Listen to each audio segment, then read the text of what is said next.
소장님, 네. 제가 아까 기재부 네, 얘기를 네, 네. 했습니다. 이재명 대표가 안티 예. 기재부로 간다.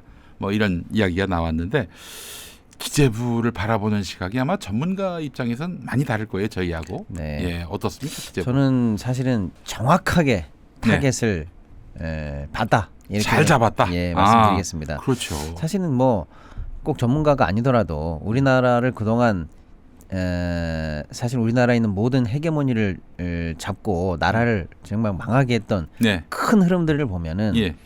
먼저 군부 아니겠습니까? 그렇죠. 예, 군부들이 만들어놨던 그 수십 년의 민주주의 탄압과 독재가 네. 있었고요. 네. 그 다음은 지금 이 검찰들이 예. 이 나라를 지금 뒤흔들면서 결국 네. 이제 이 지경까지 만들도록 한 그야말로 네. 척결 대상이 돼야 되는 집단 아니겠습니까? 예. 근데 사실은 요 두 집단 밑에서 예. 그 바로 밑에서 요 집단들을 서포트하면서 사실은 이 기득권의 이 체제를 공고히 하고 있었던 네. 또 하나의 예. 그야말로 헤게모니 집단이 사실은 모피아들입니다. 기재부입니다. 예. 근데 기재부가 과거가 없냐? 그렇지가 않아요. 나라를 절단낸 적이 있습니다. IMF. 바로 그겁니다. 예, 강경식 경제부총리 기억납니다. 예. 예. 실제로 대내적인 것뿐만 아니라 네. 대외적으로 나라를 절단냈던 네. 그런 조직들이 바로 모피아 세력들 아니겠습니까? 네, 네, 네. 근데 지금 일단은 검찰이 어쨌거나 저쨌거나 정권이 바뀌게 되면은 현재 상태로는 안 된다라는 걸 국민들이 다 아시지 않습니까? 네. 당연히 기소청으로 뭐 바뀔 걸로 보이지만은 예. 어쨌거나 개혁이 된다라고 치면은 그럼 자기네들 세상이라고 생각하면서 네. 이제는 예. 헤게모니가 온전히 그쪽으로 온다라고 예. 생각할 여지도 분명히 있거든요. 그렇습니다. 근데 이제 거기를 상대로 아니야. 너희들도 준비해. 네.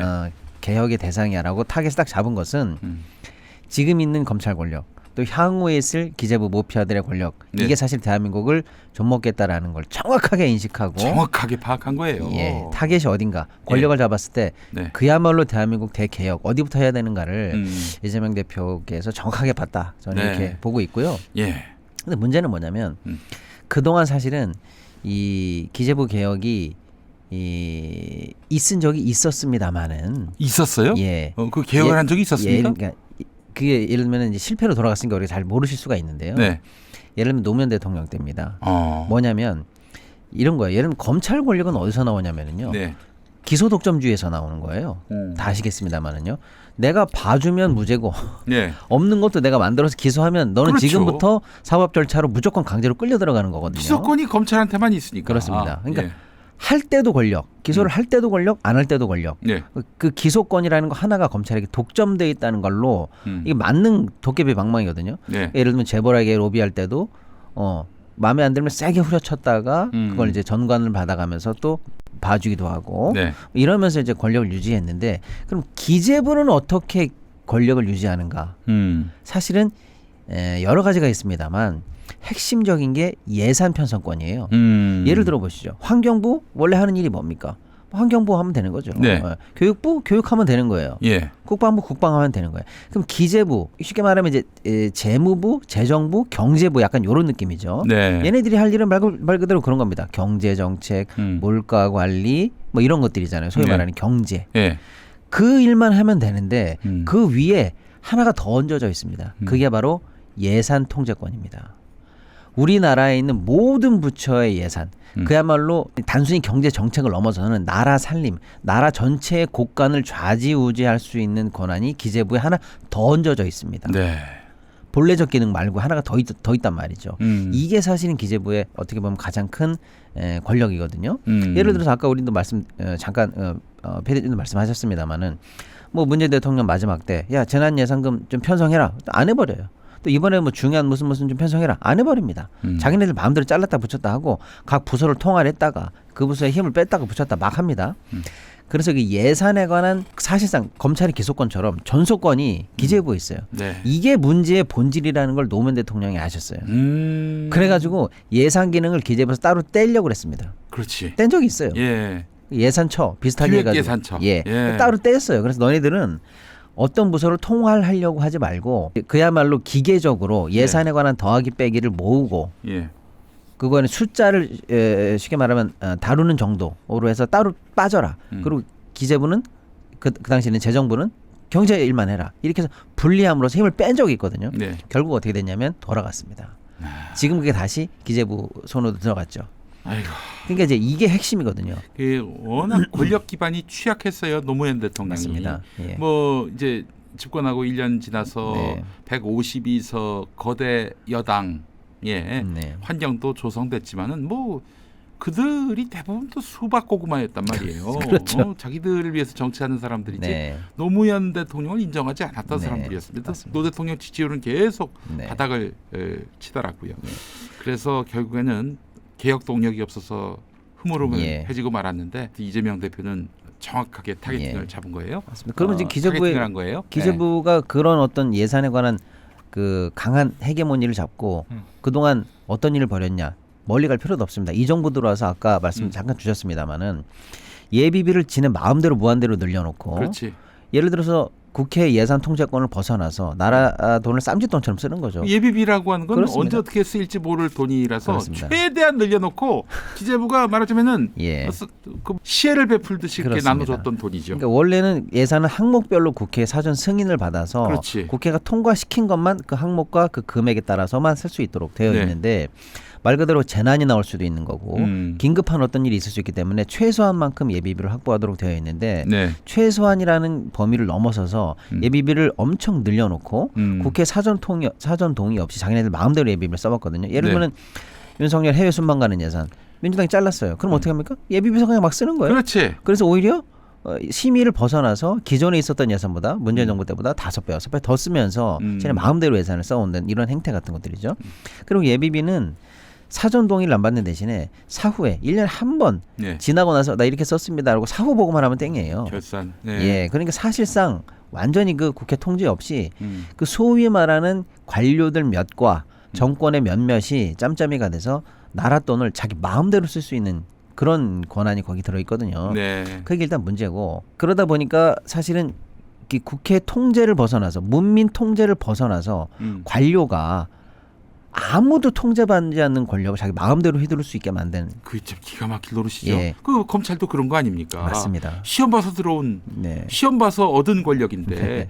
국민의 표로서 선출된 예. 그 사람들보다도 네. 힘이 더 세다면 이게 말이 됩니까? 그러니까 이제 그런 일이 윤석열 정부 3년 동안 일어났다는 거고 예. 또 하나는 뭐냐면요. 이 기재부 모피아가 한 말씀만 더 드릴게요. 얘네들이 이 예산에 관한 권력을 검찰이 기소권에 관한 권력 기소나 수사권에 관한 권력처럼 움켜쥐고 싶어하는 것처럼 진짜로 움켜쥐고 싶어한다니까요. 이런 일이 있었습니다. 재작년에 갑자기 R&D 예산이 확 잘려가지고 정말로 그때 난리가 나지 않았습니까? 그리고 그때 잘린 R&D 예산 때문에 지금 우리나라의 과학기술 인력들이 다 해외로 나가고 아직도 그게 회복이 안 되면서 진짜 통탄할 일이 생겼단 말이에요. 네. 많은 분들은 욕은 했습니다. 윤석열이가 말이야 국가 비전을 위해서 우리가 IMF 때도 깎지 않았던 소위 말하는 씨나랑 예산 같은 거지 않습니까? 농부가 아무리 배가 고파도 내년에 농사지을 씨나랑 먹지 않는다. 이게 우리 예산에서는 이게 바로 국가의 미래를 위한 R&D 예산이다. 이래가지고 IMF 때도 깎지 않았던 예산인데 이거 윤석열이 왜 깎았냐 이렇게 얘기했는데 그때 윤석열이 핑계를 이렇게 댔어요. 거대한 카르텔이 있어서 내가 깎았다. 말은 이렇게 했거든요. 네. 그게 뭐냐면 예를 들면 이런 거예요. 과학 예산은 우리가 예를 들어서 어떤 프로젝트가 국가 미래에 도움이 되는지 잘 모릅니다. 네. 과학 전문가들이 쉽게 말하면 더 잘 알죠. 예. 이게 무슨 기술인지 이게 왜 차세대의 중요한 비전인지 잘 모를 수가 있거든요. 네. 그래서 노무현 대통령 또 문재인 정부를 거쳐오면서 무슨 일을 했냐면 과학 관련한 예산을 R&D 예산을 쉽게 말하면 과기부에 쉽게 말씀드리는 겁니다. 통으로 줍니다. 네. 예를 들어 뭐 20조 이렇게 통으로 줘요. 예를 들어서 그리고 이것을 어떤 프로젝트가 국가적으로 우선순위에 있는가를 과기부 내에서 그걸 심의하는 위원회를 둬서 이쪽에서 심의해서 우리나라에 우선하다. 이게 진짜 필요하다. 이렇게 정하도록 해놨어요. 네. 누가 봐도 합리적이지 않아요? 예, 과학을 잘 모르는 관료들이나 문과들이나 쉽게 말하면 이런 사람들이 그걸 정하면 안 되잖아요. 예. 요렇게 해놨는데 잘 들어보시면 이게 뭡니까? 예산을 어떤 항목에 배치할지 지금 이게 뭡니까? 기재부의 손을 떠난 첫 번째 제도가 나온 겁니다. 기재부 입장에서는 쉽게 말하면 과기부가 와서 이러이러한 예산 해주십시오. 이러이러한 R&D 예산 필요합니다라고 하면 내 허락받아라고 하면서 늘 헤게모니를 잡아야 되는데 그렇지. 나는 통으로 줄 수밖에 없고 그걸 도대체 과학기술 그쪽 사이드에서 알아서 쓴다고 하는 게 어떻게 보면 예산에 대한 나의 헤게모니가 빠져나간 첫 번째 사건이 되는 거예요. 그래서 기재부가 당시에 이 R&D 예산 절단 났던 거에 배경으로 기재부를 꼽는 게 맞습니다. 제가 볼 때는. 그래서 그 위원회에서 과학기술위원회에서 예산을 정하는 게 아니라 다시 그걸 원복해. 그래서 기재부를 통해서 심사하겠어 라고 하면서 그 과학기술계의 카르텔이 있어라고 지목한 게 바로 기재부 모피아들입니다.